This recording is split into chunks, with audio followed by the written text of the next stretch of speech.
방송에서 제공하는 투자 정보는 투자 판단에 대한 조언입니다. 방송에서 제공하는 주식의 가치, 가격 상승 및 가격 하락에 대해서는 방송사에서 보장하지 않습니다.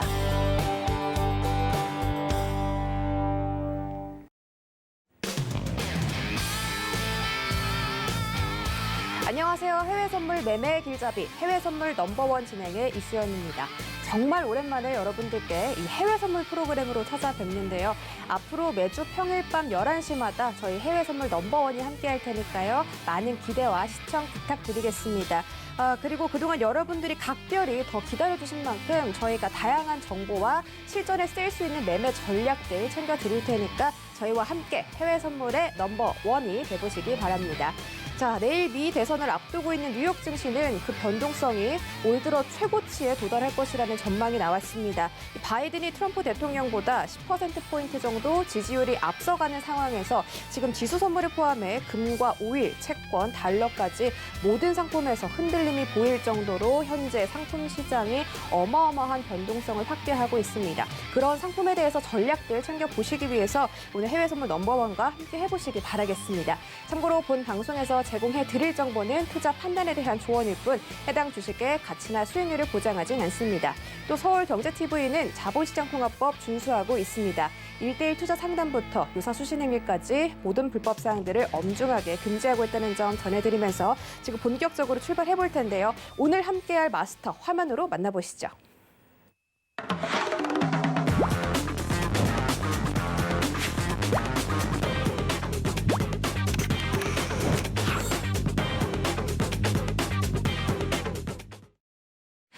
네, 월요일장을 해왕 마스터 모셨습니다. 어서 오세요.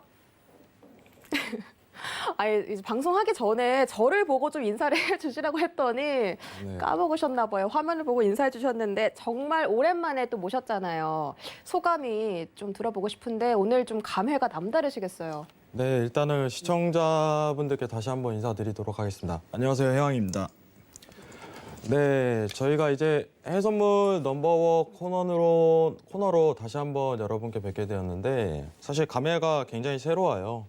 네, 이렇게 좀 좋은 코너 자체로 여러분들에게 앞으로 미증시 이제 오늘부터 이제 썸머타임도 끝났고 11시, 12시 사이에 미장 개장과 더불어서 해외선물 넘버원 코너를 맡게 됐는데 지금 시장 자체가 굉장히 유동성이 큽니다. 앞으로 좋은 내용 그리고 좀 더 여러분들에게 이제 트레이딩함으로써 도움이 될 수 있는 방향성 자체를 여러분한테 조금 예상을 드리면서 앞으로 굉장히 열심히 하도록 하겠습니다. 앞으로 잘 부탁드리겠습니다, 여러분들. 네, 저도 정말 잘 부탁드리고요. 그리고 지금 해외 선물 넘버원이 저희끼리만 함께하는 게 아니라 여러분들의 참여도 기다리고 있습니다. 전화, 문자, 그리고 유튜브까지 열려 있는데요. 전화번호는 02-3153-2611, 2612번 두 가지 열려 있고요. 문자 번호는 건당 100원의 정보 이용료가 발생하는 샵 0082번까지 열려 있습니다. 그리고 유튜브 서울경제 채널로 들어오시면 지금 현재도 많은 분들이 함께해 주시고 계신데요. 이 해외 선물 넘버원과 오늘 한번 실시간으로 소통하시면서 궁금한 점들 유튜브에 올려주시면 저희가 가득가득 챙겨서 여러분들께 한번 전해드리도록 하겠습니다. 그리고 방송 이외에도 우리 해왕 마스터와 함께하고 싶으신 분들은 노란톡 검색창에 해외 선물 해왕이라고 검색하고 들어오셔서 오늘처럼 대선을 앞두고 변동성 심한 장에 전략들 좀 챙겨가 보시기 바라겠습니다. 그럼 지금 트레이딩 뷰 본격적으로 보기 전에 현재 시장 어떤 흐름 보이고 있는지 상품별 시세 확인하시죠. 네, 현재 지수 선물들은 혼조를 보이고 있습니다. 일단 먼저 자세하게 첫 번째 상품부터 확인하시죠. 네, S&P 500입니다. 0.97%가량 올라서 3,296포인트 지나가고 있습니다. 네, 나스닥입니다. 나스닥 역시 상승해주고 있습니다. 0.6% 오른 11,115선에서 거래되고 있습니다. 다음으로는 크루드 오일입니다. 오늘 좀 하락세를 보였는데요. 여전히 하락폭이 좀 있는 것 같습니다. 1.7% 하락해서 35달러 선에서 거래되고 있습니다. 네, 골드입니다. 골드는 강보합권에서 움직여주고 있습니다. 1,888달러 선에서 거래되고 있습니다. 마지막으로 유로 FX입니다. 오늘 0.06%가량 하락해서 1.16480달러 선에서 거래되고 있습니다. 네, 현재 미 대선을 앞두고 지수 선물들이 상승을 해주고 있는 그런 좀 아이러니한 장이 연출되고 있습니다. 왜 이런 장들이 함께 하고 있는지, 그리고 골드는 왜 상승하고 있는지 지금 상품별 시세 만나봤는데, 이런 이슈들이 왜 이런 흐름 나오고 있는지 글로벌 이슈로 자세하게 짚어보도록 하겠습니다.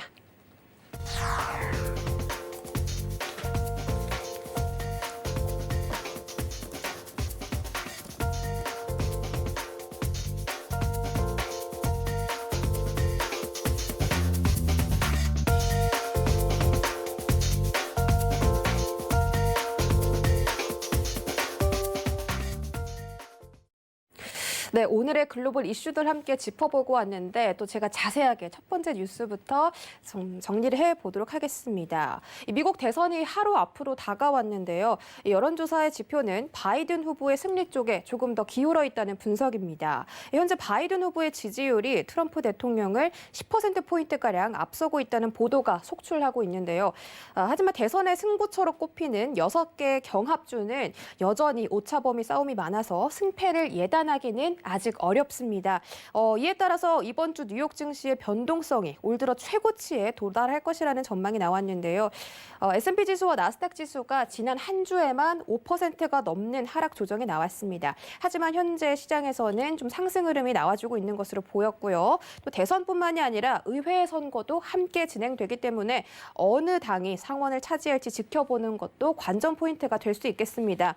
그리고 참고로 투표 시간, 우리 시간으로 내일 11월 3일 오후 8시, 그러니까 20시에 진행이 되고 투표 마감 시간은 11월 4일 오후 1시에 장 마감하게 되겠습니다. 그리고 개표 시간은 저희 시간, 우리 시간 기준으로 11월 4일 오후 2시에 개표가 되니까요. 그 이후에 아마 시장 흐름들을 좀 유심히 지켜보시는 게 좋을 것 같습니다. 다음으로 두 번째 기사도 살펴보시죠. 네, 간밤에 미국 국채 금리가 급등한 가운데 특히 이 장기 국채 금리가 급등세를 보였는데요. 미 국채 10년물 금리가 오늘 5.16 볼링 포인트 급등해서 0.8788%를 기록했는데 현재는 다시 좀 하락 추세로 전환한 것으로 보입니다. 10년물이 0.84 볼링 포인트에서 움직이고 있고요. 30년물은 1.625선 지나가고 있습니다. 이 장기 국채 금리가 이 신규 행정부가 시행할 재정 부양책 기대감에 상승하는 것으로 보이고 있고요. 이 경제 지표 또한 9월 개인 소득과 소비 지수 모두 호조로 발표되면서 이 국채 금리의 장기적인 전망에 힘을 실어준 것으로 보입니다.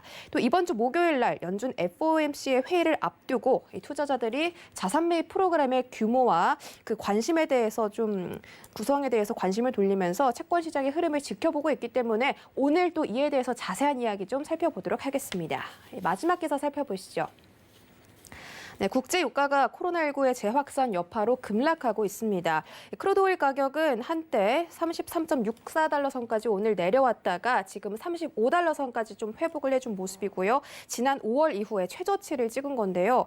미국과 유럽에서 코로나19 사태가 점점 악화되면서 원유 수요 전망에 빨간불이 켜진 것으로 보입니다. 현재 미국에서는 신규 확진자 수가 9만 명을 넘으면서 최고치를 경신했고요. 유럽 전역에서도 경제 재봉 조치를 취하고 있습니다. 이 프랑스는 전역에 이동을 제한하는 그런 조치를 시작한 데 이어서 영국도 전국 단위의 이 봉쇄 조치를 검토하고 있고 벨기에와 포르투갈은 부분 봉쇄를 도입을 했습니다. 그리고 지금 대선 변동성에다가 코로나 재파동 우려까지 설상가상 겹치면서 유가 시장에 먹구름 들이우고 있는데 오늘 시장에서 유가 어떤 전략 유효할지 오늘 해왕 마스터와 함께 알아가 보도록 하겠습니다. 여기까지 외신 소식 만나봤고요. 오늘 외신 이슈에 대해서 우리 해왕 마스터께서 좀 더 자세하게 말씀해 주실 전략 같은 거 있으신가요? 네, 사실 오늘 외신을 한번 봤는데 시청자분들이 좀 인지를 하셔야 될 부분이 있어요. 정확하게 얘기를 드리면 10년물 국채 관련해 갖고는 좀 정확하게 짚어봐야 될 문제입니다. 여러분들이 제일 궁금한 거는 바이든이 될까 트럼프가 될까 여기에 초점을 좀 맞추고 있어요. 근데 시청자분들이 좀 신경을 써야 되는 거는 누가 되든 간에 부양 결과를 이끌 거라는 걸 좀 집중을 하셔야 됩니다. 그럼 하나의 과정이 이렇게 열려 있어요. 부양을 할 때 어떠한 제스처를 먼저 가장 취할 것인가. 그렇기 때문에 집중해야 될 게 국채에 대한 발행이겠죠. 자, 재정 자원을 확보하기 위해서는 미국에 대한 국채 자체를 늘릴 수밖에 없어요. 공급 자체를 확대를 하고 연준에서는 사들이겠죠. 연준에서 사들이면은 국채 수요도 자체가 올라갑니다.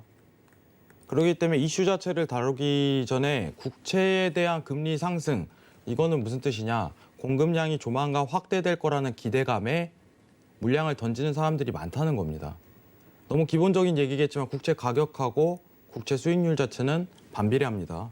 국채 수익률이 올라갔다는 거는 국채 가격 자체가 떨어졌다는 거고, 바이든이 되든 트럼프가 되든 간에 국채에 대한 발행량을 늘릴 가능성이 높기 때문에, 국채 공급량이 늘어날 가능성이 높기 때문에 물량을 던지고 있는 제스처가 나오고 있는 거예요. 그럼 당분간 이 모멘텀 자체가 계속적으로 나올 가능성이 높다는 거예요. 근데 이제 어떻게 보면 부양 정책에 대한 부분은 일환으로 국채 관련해서 신경 쓰시는 분들이 많은데, 미증시 관련해 갖고는 영향력 자체가 굉장히 미비할 것으로 예상이 됩니다. 시청자분들이 집중을 제일 해야 될 부분이에요. 그 이유에 대해서는 이따 나스닥 할 때 자세하게 설명드리도록 하고, 이슈 중에 가장 주목해야 될 거는 대선을 앞두고 가장 공통된 특징 자체는 국채 발행을 늘릴 것이다. 그렇기 때문에 그거에 대한 기대감으로 국채 수익률 자체는 계속적으로 올라가고 있는 분위기입니다. 근데 이 모멘텀이 대선 이후에도 계속될 가능성은 일단 굉장히 높다는 거. 미증시 자체는 다르게 다뤄봐야 될 문제예요. 그러면은 국채 관련해 갖고 야기될 수 있는 거는 달러 인덱스고, 안전자산 성향인 골드에 대해서 좀 더 포커스를 맞출 생각이에요. 자, 자세한 내용 자체는 종목별, 이제 상품별 설명할 때 하나씩 짚어가면서 얘기 드리도록 하겠습니다. 이상입니다. 그러면 네, 트럼프 대통령이나 아니면 조 바이든 전 부통령 그중에서 어느 누가 당선되든지 채권 발행이 높아질 수 있다, 이런 말씀이신가요? 뭐 사실 지금 대선 전부터 나온 얘기는 네. 이제 부양책을 자기네들이 더 쓰겠다 이거예요. 근데 이제 민주당 쪽이 사실 이제 공화당 쪽보다는 금액이 더 큽니다. 트럼프보다는 이제 바이든 쪽이 네. 이제 부양 관련해 갖고는 더 이슈적인 문제를 다루지만은, 네. 이제 시장의 기대감은 누가 되든 간에 돈을 풀겠다는 의미에 좀 포커스를 맞춰야 돼요. 저는 그렇게 생각합니다. 미증시 자체 결론적으로 올라간다, 신고가는 갱신이 된다는 의미를 다루고 있습니다. 그러면 미 증시 중에서도 좀 그동안 많이 상승을 해줬던 나스닥 쪽에서 신고가 경신이 좀 가능할까요? 그죠. 이제 기술주 관련해 갖고 이제 신고가 갱신이 가능하지만은 문제 자체는 타이밍이에요. 이제 정치적인 이슈가 엇갈려 있기 때문에 여러분들이 아셔야 되는 게 뭐 이제 좀 집중적으로 앞으로 제가 이제 해외 선물 넘버원을 통해서 많은 얘기를 다루겠지만은 좀 내용이 시청자분들 굉장히 어려울 수가 있어요. 근데 해외 선물 하려면 기본적으로 알고 가야 될 문제라고 생각을 해요. 미증시가 그간 올랐던 거는 이제 미국에서 회사채 매입을 단행했기 때문이죠. SMCCF라고 이제 기구를 만들었는데 돈에 대해서 제약적이니까 PMCCF를 또 개설해갖고 회사채 매입을 하겠다고 발표했기 때문에 미 증시가 3월 이후, 팬데믹 이후 어떻게 보면 계속적인 상승 랠리를 이끌었던 거예요. 최근 하락폭이 계속적으로 늘어난 거는 대선 이후라는 어떻게 보면 부양책에 대한 포커스가 굉장히 담겨있기 때문에 시장이 실망을 한 겁니다. 시장이. 대선 이후 어떻게 보면 모멘텀 자체가 다시 한번 상승 랠리를 이끄는 거는 어쩔 수 없이 나올 수밖에 없는 카드이기 때문에 돈을 풀어야 돼요. 결론적으로. 돈을 풀어야 됩니다. 근데 푸는 거에도 또 여러 가지 방법이 있어요. 어떤 내용인지 세세하게 알아야 돼요. 근데 미증시는 다이렉트로 오르는 거는 결론은 회사채입니다.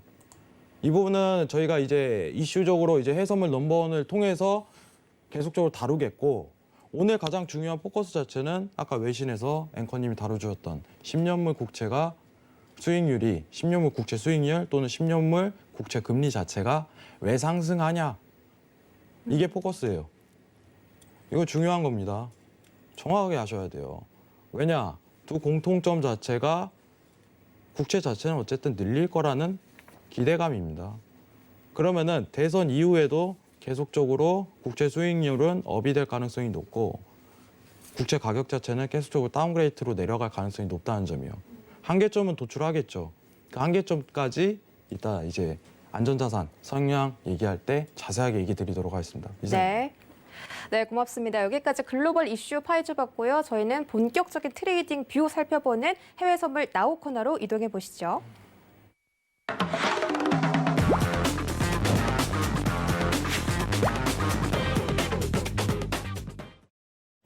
네, 해외 선물의 매력은 바로 매수에 걸어도 돈을 벌 수가 있고 매도에 걸어도 돈을 벌 수가 있다는 점이겠죠. 이런 양방향 흐름 속에서 오늘 해왕 마스터가 과연 상품별로 어떤 트레이딩 뷰 가지고 있는지 자세하게 살펴보도록 하겠습니다.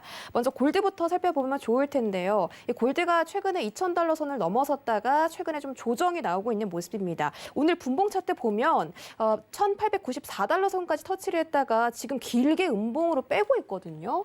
그래서 오늘 이 자리에서 매도일지 아니면 관망일지 해왕 마스터의 자세한 전략 들어보도록 하겠습니다. 팻말 들어주시죠. 하나, 둘, 셋. 매도 사인을 들어주셨습니다. 사실 이 방송 시작하기 전에도 매도다라고 말씀해 주셨는데 지금 매도 들어갔으면 돈을 좀 꽤나 많이 벌었을 것 같아요.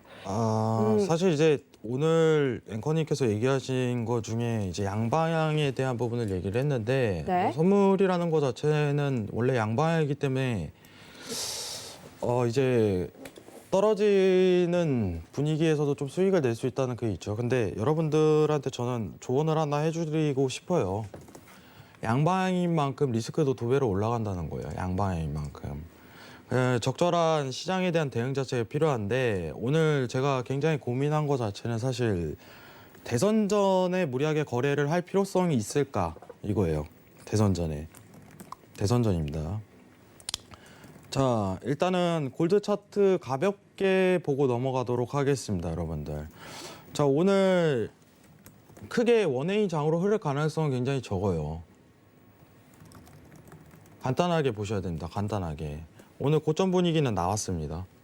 자, 이탈 위치값 있기 전까지 오늘 단가 이제 확인 한번 해볼게요. 네.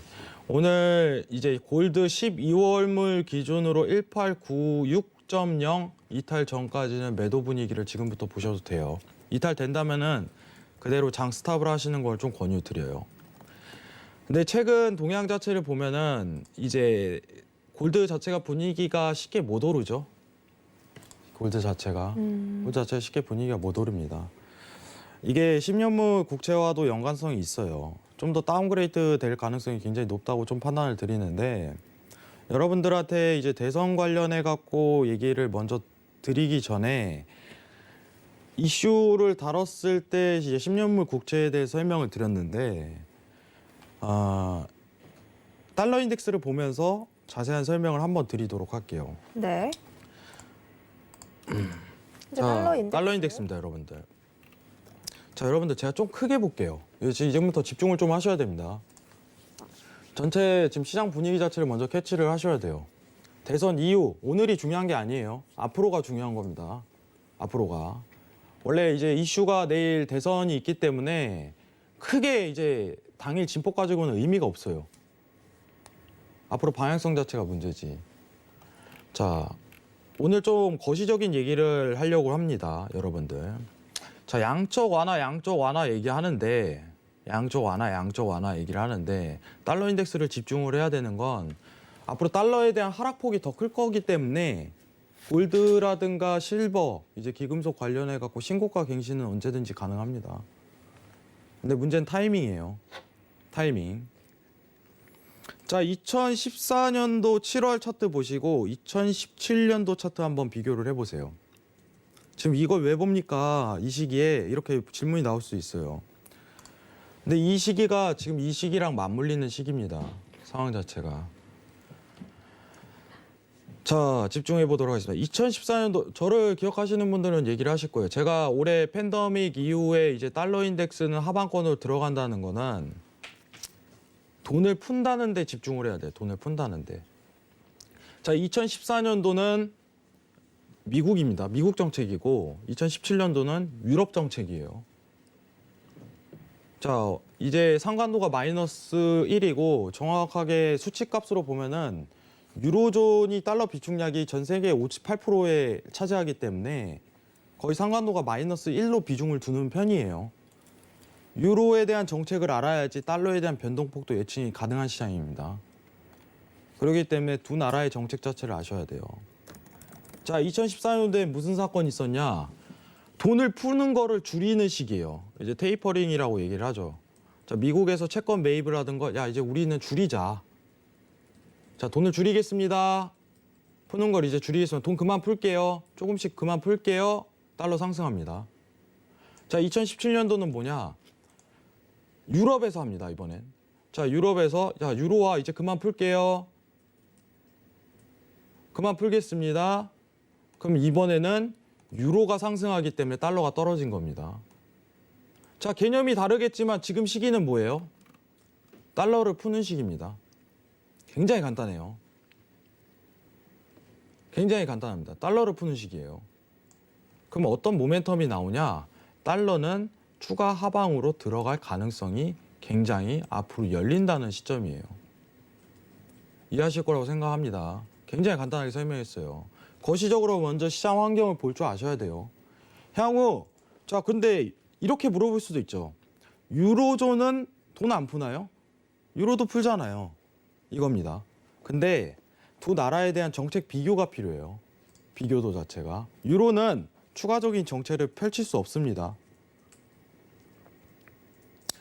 팬데믹 긴급 자금이라는 걸 통해서 유로존에서 풀고 있지만은 상대적으로 미국에서 앞으로 갈 방향성 자체는 이제 일드 커브드 컨트롤 YCC라든가 마이너스 금리라든가 아직 과정이 엄청나게 남아있다는 전제가 깔려있기 때문에 돈을 더 추가적으로 풀 수 있다는 거예요. 유로존이 더 급해요. 유로존은 이제 어떻게 보면 정책적으로 제한이 있기 때문에.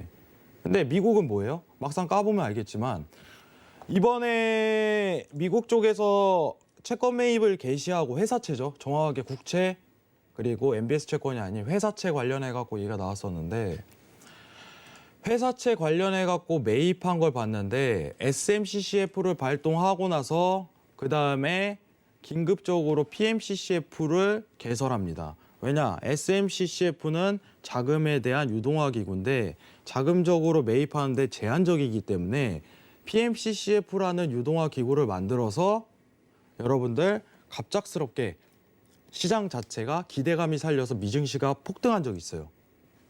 우리나라 시간으로 이제 6월이죠. 6월경에. 근데 막상 까보니까 PMCCF는 아직 빵달러예요. 매입한 게. 그게 무슨 뜻이냐? 아직 엄청나게 남아있다는 겁니다. 통화 정책에 대한 수단 자체가. 근데 미국 쪽이든 유럽 쪽이든 상황이 급하죠.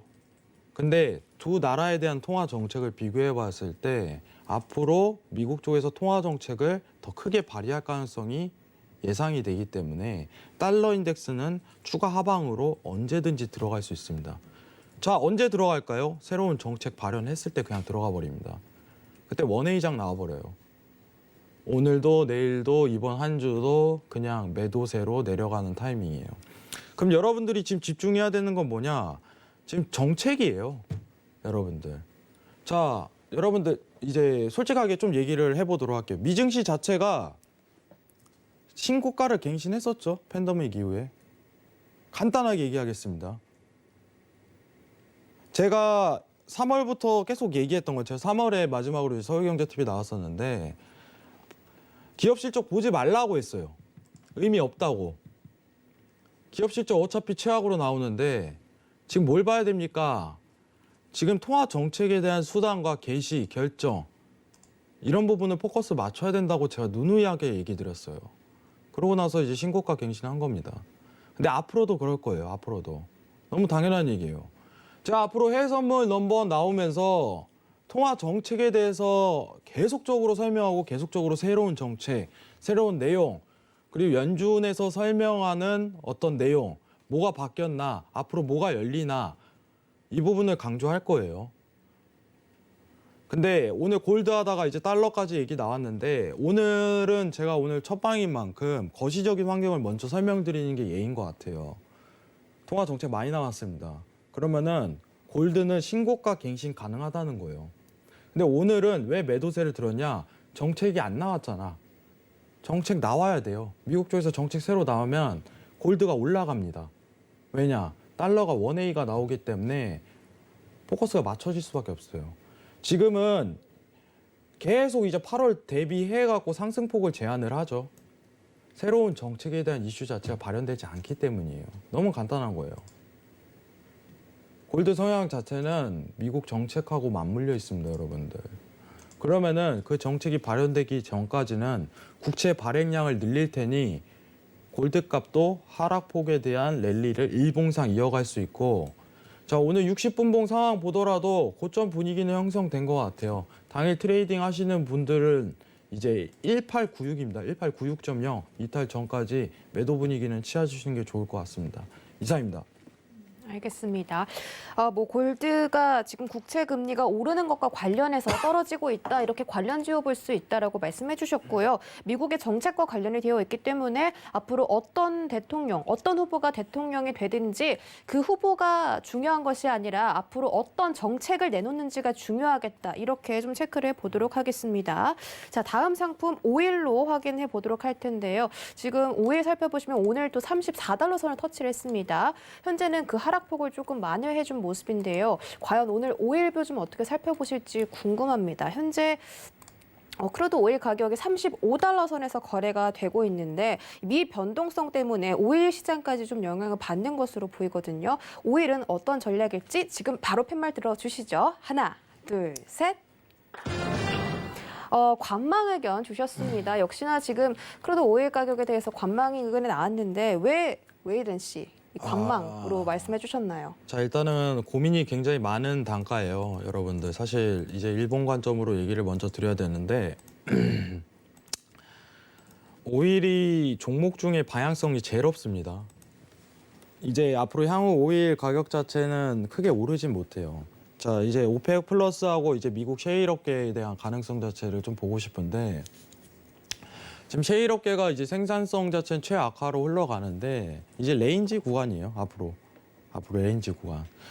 자, 감산부터 먼저 얘기 드리도록 하겠습니다. 그 오펙 플러스는 앞으로 감산을 안 할 수가 없어요. 감산을. 올해 이제 마이너스 유가 사태를 겪었기 때문에 내용을 없는데 또 엎었어요. 결국은 하잖아요, 감산을. 한번 호되게 당했기 때문에 감산 안 할 수는 없습니다. 감산을 만약 안 하면은 이거 또 어디까지 갈지 모릅니다. 시장을 엎어버리는 거예요. 그래서 앞으로 레인지 크게 상승하지도 않고 하락하지도 않는 단순 박스형 45달러에서 35에 대한 레인지 자체 들어갈 가능성이 높아요. 내일 대선 이슈가 남았기 때문에 한번 휩쇼 자체는 제대로 한번 칠 수 있어요. 그런데 오늘 이슈 자체로 보고 앞으로 향후 방향성만 본다면은 지금 시장은 완전한 대기 구간입니다. 대기 구간이에요. 자, 최소한 어디 넘어야 되나? 37달러는 넘어서야지 그때부터 이제 매수 돌입할 수가 있어요. 일봉상 레인지 구간에서 박스 들어가기 때문에 재매수 구간을 들어갈 수 있는 게 확보가 됩니다. 유가는 다시 한 번 더 말씀드리지만은 마이너스 유가 사태까지 벌어지는 거는 앞으로 없을 거라고 예상을 합니다. 근데 만약에 여러분들이 정말 시황을 잘 봐야 돼요. 오펙 플러스에서 셰일 관련해 갖고 이제 감산 관련해서 포기한다. 유가 다시 한번 나락치는 겁니다. 지금 그나마 유가가 버티는 건 감산을 하기 때문이에요. 감산을 하기 때문에. 근데 지금 시황이 없습니다. 시황 없기 때문에 이 레인지 구간에 들어갈 가능성이 굉장히 높다고 판단을 해드릴게요. 유가는 제가 사실 이제 계속적으로 브리핑을 드려왔지만은 다루질 않아요, 제가. 왜냐? 이슈 없는 거는 문제가 있어요. 어려운 종목이 될 수 있다는 거예요. 여러분들 추세 그러는데 이슈가 있어야 추세가 제대로 붙습니다. 관점 자체가 제대로 볼 수 있고. 근데 오일만큼 이슈 없는 종목도 없어요. 지금 시장 상황에서. 그게 제 논점이에요. 유가가 제일 어려울 거라고 생각을 합니다. 지금 코로나19 관련해 갖고 이슈는 계속적으로 나오지만은 분석 자체가 무의미하다고 생각하고, 지금 만약에 유가 관련해서 재매수 포인트를 보실 분들은 37달러 돌파 이후에 보시는 게 좋아요. 어디까지 보나요? 42달러까지는 보실 수 있어요. 아시겠죠? 좀 고시적인 측면에서 먼저 설명드리도록 하겠습니다.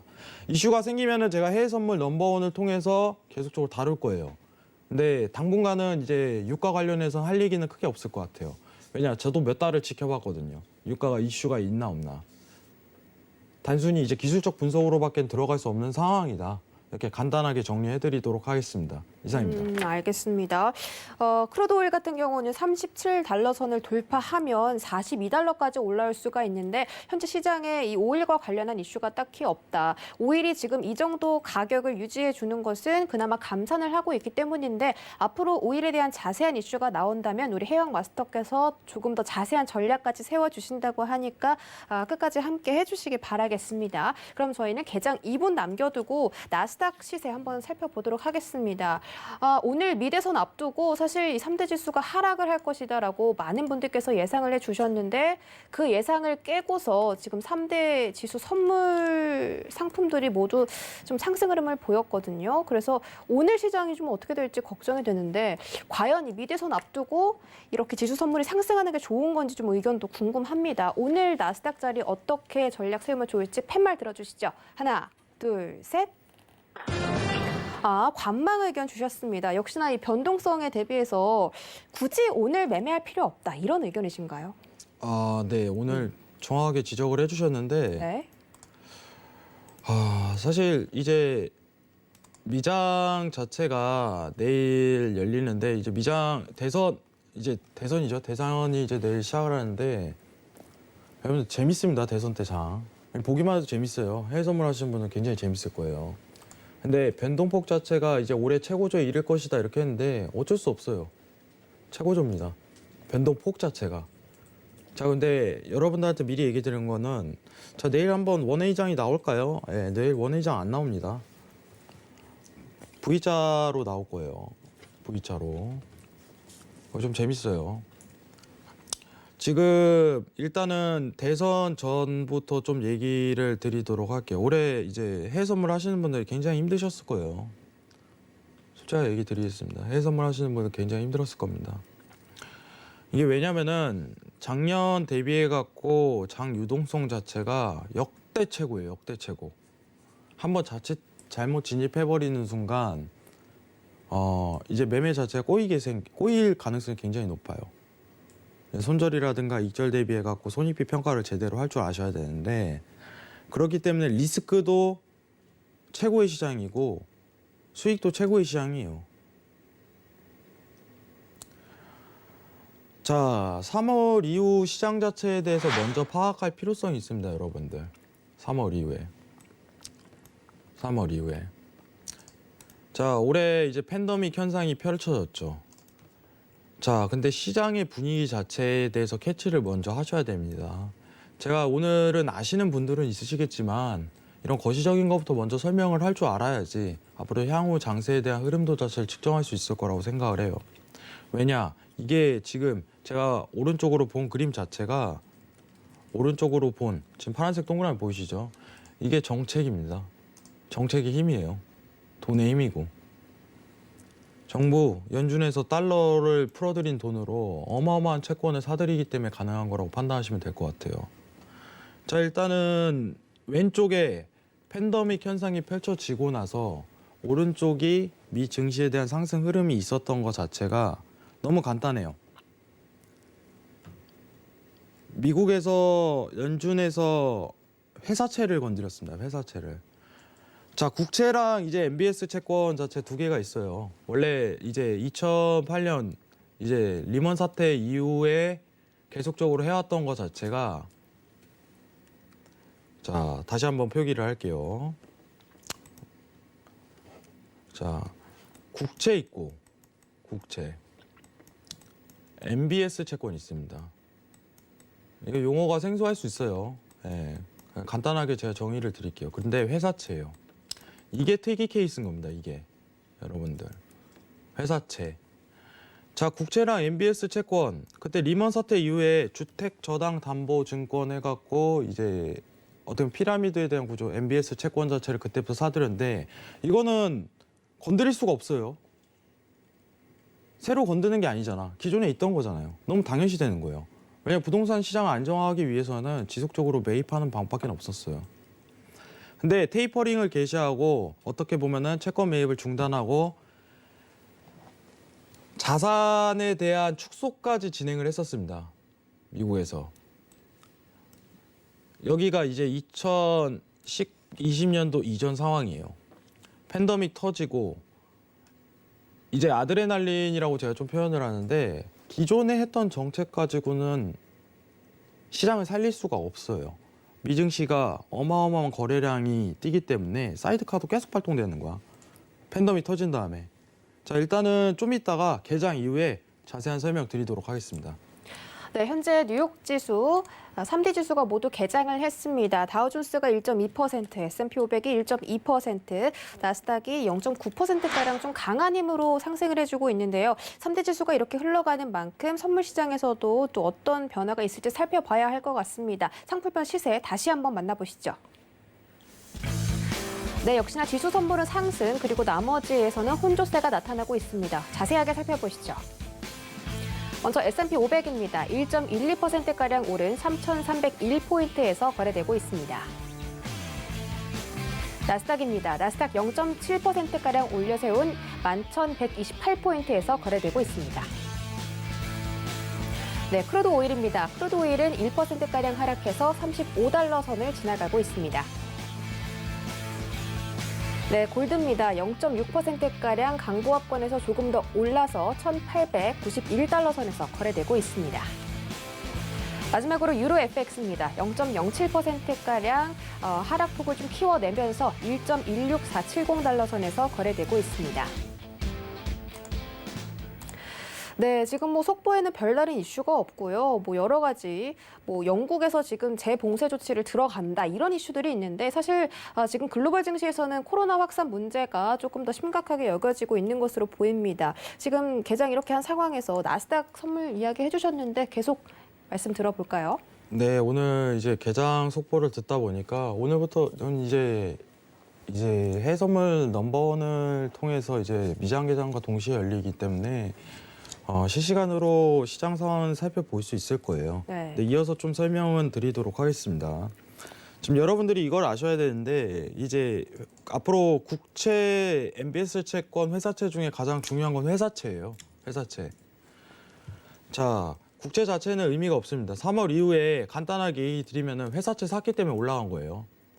회사채 샀기 때문에 올라간 겁니다. 자, 이 중간에 뭐가 있었냐?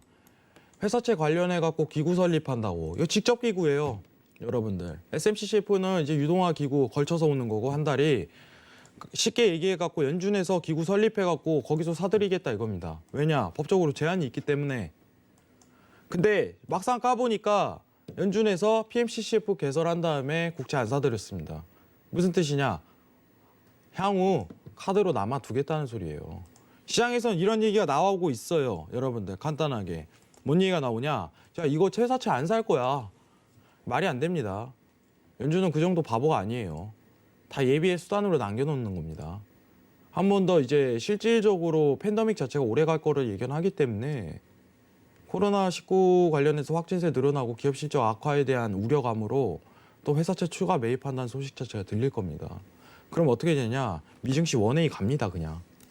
그때 신고가 갱신하고 부양정책 개시하는 순간 가는 거예요. 자, 오늘 자료를 좀 준비를 해봤어요. 근데 중요한 게 뭐냐면은 일단 차트부터 먼저 설명을 드리는데 자, 차트 다시 한번 보도록 하겠습니다. 자, 오늘 차트부터 드리도록 하겠습니다. 자, 지금 차트 자체가 채널형 구간에서 이탈 자체가 나왔어요. 이게 무슨 뜻이냐? 자, 채널 확장 자체가 이루어질 가능성이 굉장히 높다는 거예요. 자, 최근 떨어졌던 낙폭 자체가 어떻게 보면 부양책에 대한 실망감에 대한 표현입니다. 대선 이후라는 부양책에 대한 실망감이에요. 대선 이후에 대한. 그럼 대선 이후에 바이든이 되든 트럼프가 되든 부양 정책을 꺼낼 거라는 가능성 자체는 엄청 발현됩니다. 그럼 채널 확장으로 가장 가능성이 놀리는 구간 자체를 보셔야 돼요.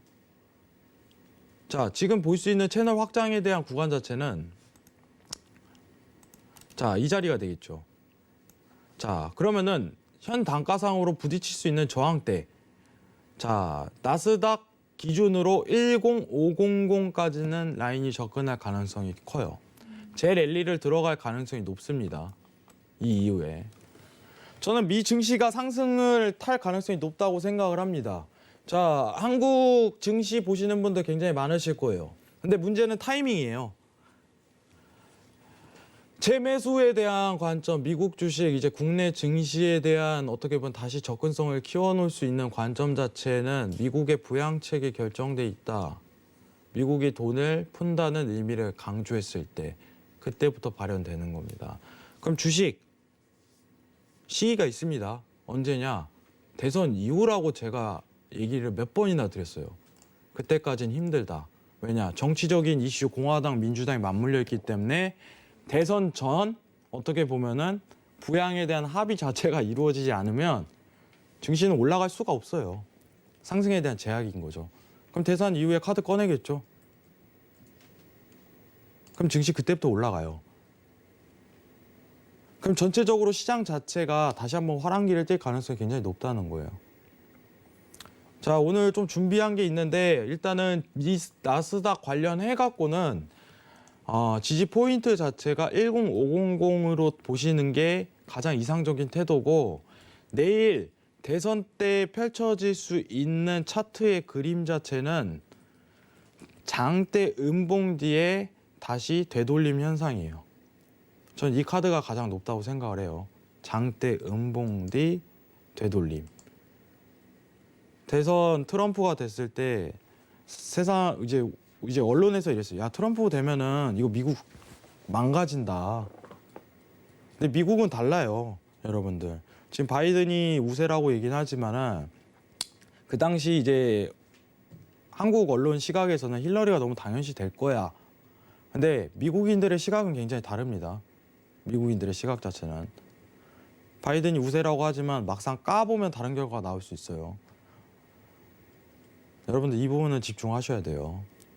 자, 일단은 지지 포인트 자체로 10500 여기 정확히 캐치하시면서 매도 카드와 매수 카드가 동시에 나올 가능성이 높아요. 대선 때는. 그리고 제가 누누이 당부드리겠는데 내일 하루는 오버 관점을 가져가면 큰일 납니다. 당일 매매예요. 당일 한 방향성에 대한 매매 자체를 추구를 하셔야 돼요.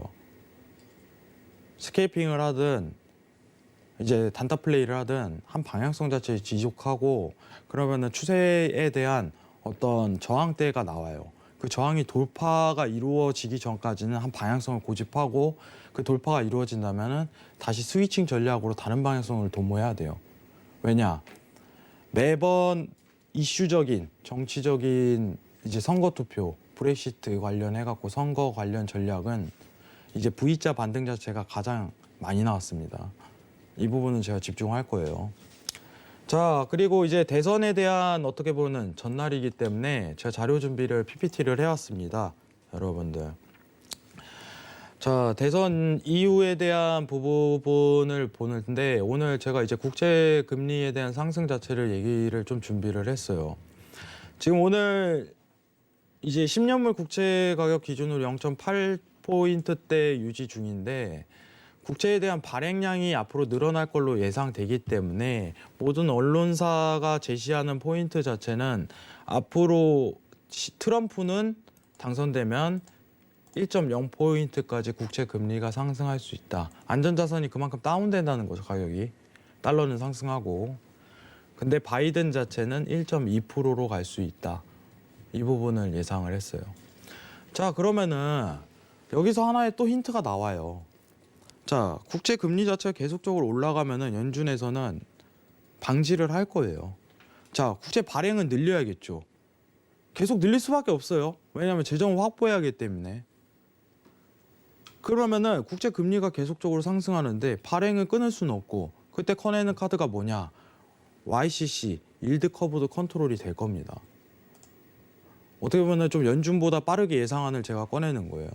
국채 금리가 상승하게 된다면 조만간 FOMC 회의에서 이제 YCC에 대한 얘기를 거론을 할 거예요.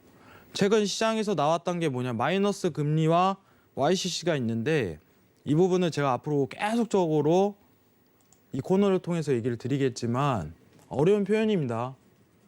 YCC 자체는 카드상 꺼내 놓겠다. 이 얘기는 나왔었어요. 근데 중요한 거는 마이너스 금리 관련해 갖고는 거론도 하지 않겠다. 이겁니다. 자, 그럼 국제 금리 자체는 이렇게 계속적으로 상승할 수 있고 GDP 경로 자체는 계속적으로 확보할 수 있는데 저희가 집중해야 될 거는 바이든과 어떻게 보면은 트럼프의 공약 차이는 뭐가 있냐. 자, 교역, 인프라, 규제 집중해야 될 건 그냥 법인세입니다. 자, 바이든이 더 높다. 근데 이거 자체가 무슨 차이가 있냐? 미증시에 대한 경사율에 대한 차이입니다. 어쨌든 돈을 푸는 의미는 계속적으로 강조됐더니 상승 랠리는 이끌어가되 어떻게 보면은 트럼프 자체가 더 경사율 자체가 높을 가능성이 기대가 된다. 이 차이를 기대하는 거예요. 그렇기 때문에 이 두 차이점만 이해하시면 될 것 같고 미증시 관련해 갖고는 여러분들이 앞으로 집중을 하셔야 될 건 앞으로 통화 정책입니다. 외신 관련해 갖고는 바이든이 우세한다고 얘기 나오지만은 결과는 다를 수 있어요. 4년 전 기억하시기 바랍니다. 그때도 똑같았습니다. 미국에선 상황이 달라요. 트럼프가 될 가능성도 굉장히 크게 보시는 게 굉장히 좋아요. 중요한 건 제가 오늘 넘버원을 통해서 얘기 드리는 건 트럼프가 되든 바이든이 되든 간에 부양 정책은 더 확대될 것이다.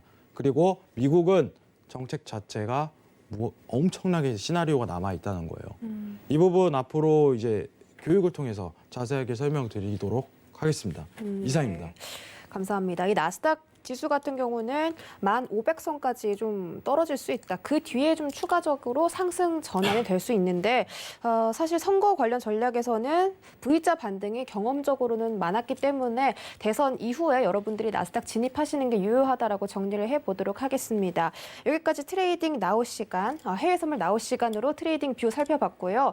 오랜만에 오늘 해왕 마스터께서 나와주셨으니까 마지막 한마디를 좀 해주시면 좋을 것 같은데 오늘 하실 말씀 있으세요? 네, 제가 사실 이제 정말 오랜만에 나왔어요. 네. 6개월, 7개월 만에 나왔는데 네. 그렇게 오래됐나요? 네, 오래됐네요. 네, 사실. 그렇게 한 달 정도밖에 안 된 줄 알았어요. 사실 이제 많이 비춰야 되는데 이제 다시 나오게 돼서 너무 기쁜데 사실 이제 많은 변화가 있었어요. 통화 정책상 엄청난 일이 계속적으로 펼쳐지는데 앞으로도 엄청난 정책이 펼쳐질 거예요. 근데 여러분들이 공부를 하셔야 됩니다. 정확하게. 시황이든 정책이든 이해를 하시고 그다음 차트 플레이예요. 경제를 알아야지 그다음 차트가 보이는 법입니다. 거시적으로 먼저 보실 줄 알아야지 미증시에 대한 등락 그리고 당일 이슈에 대해서 어떻게 다뤄야 될지 여러분들이 판단하실 수 있습니다. 자, 제가 이제 어떻게 보면 무료 카톡방을 통해서 여러분들 앞으로 얘기 많이 나누겠는데 무료 카톡방을 통해서 이제 시황적인 얘기, 이슈적인 얘기를 많이 다룰 거예요. 앞으로 여러분들하고 많은 소통 그리고 오늘 이제 처음으로 이제 네. 수연 앵커님하고 얘기 나누게 되는데 노란톡을 통해서 이제 여러분들하고 얘기를 다룰 거고 오늘 이제 수연 앵커님하고 계속적으로 볼 텐데 앞으로 네. 잘 부탁드리도록 하겠습니다. 아유, 제가 더 잘 부탁드립니다. 말씀해 주신 것처럼 사실 지난 대선 때도 이 힐러리가 당선될 거라고 모든 언론이 예상을 했지만 샤이 트럼프라고 하죠. 트럼프 대통령이 당선된 것처럼 내일 또 어떤 결과가 펼쳐질지 모르니까 그런 변동성에 대비해서 해외 선물 넘버원 함께 해주시기 바라겠고요. 오늘 1시간 동안 고생해 주신 해왕 마스터 보내드리도록 하겠습니다. 오늘 고맙습니다.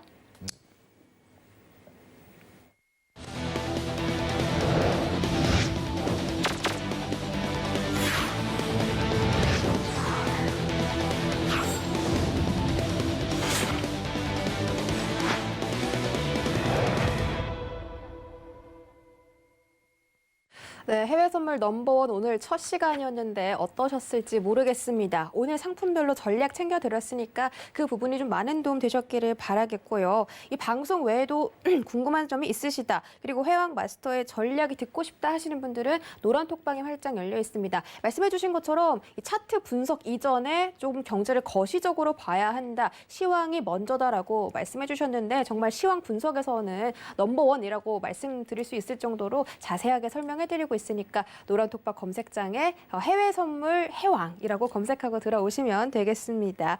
참고로 본 방송에서 제공해 드렸던 정보는 투자 판단에 대한 조언일 뿐 해당 주식의 가치나 수익률을 보장하진 않습니다. 또 서울경제TV는 자본시장통합법도 준수하고 있습니다. 1:1 투자 상담부터 유사 수신 행위까지 모든 불법 사항들을 엄중하게 금지하고 있다는 점 다시 한번 전해드리도록 하겠습니다. 저희가 준비한 내용 여기까지고요. 저희는 내일 이 시간에 다시 돌아오겠습니다. 시청해주신 여러분 고맙습니다.